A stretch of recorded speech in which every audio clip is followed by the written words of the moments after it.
We have self-driving vehicles that are starting to hit the marketplace. You know, Tesla, I know these things have had a lot of recall issues. They're not mass-produced yet, but there may be an era in the future with self-driving vehicles becoming more of a thing.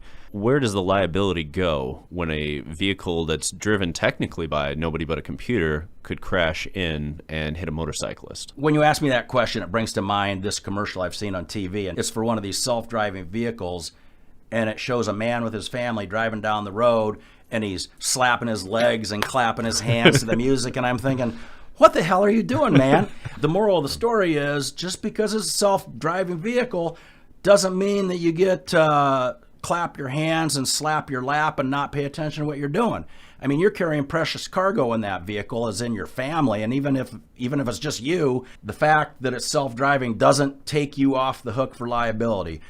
Even in a self-driving vehicle, you have the obligation to be aware of your surroundings and to control the vehicle. These vehicles, they're not perfect. They make mistakes. Oh, yeah. So you got to pay attention, and you have to be able to control the vehicle and take it over if you need to. But it does introduce elements that haven't been present before, because maybe there is a defect of some kind in the system, and that contributed to the crash. Okay, but the driver is still responsible. Right. Ultimately, the driver's responsible. Right. But the element it puts in there is, somebody comes to me that gets hit by someone in a self-driving vehicle, what's the right strategy? Who do you sue? And the principle is the driver of that vehicle, whether they're actually driving it or not, they're responsible. Right.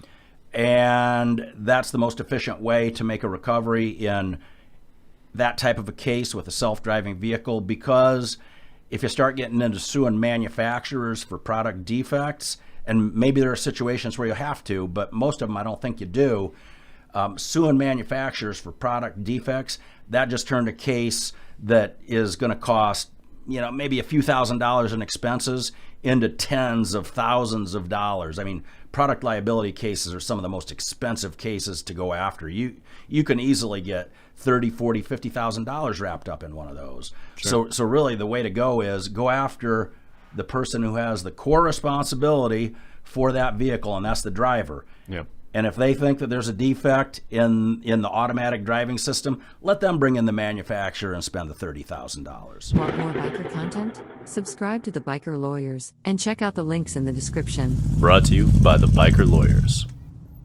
Injured? Ride with us.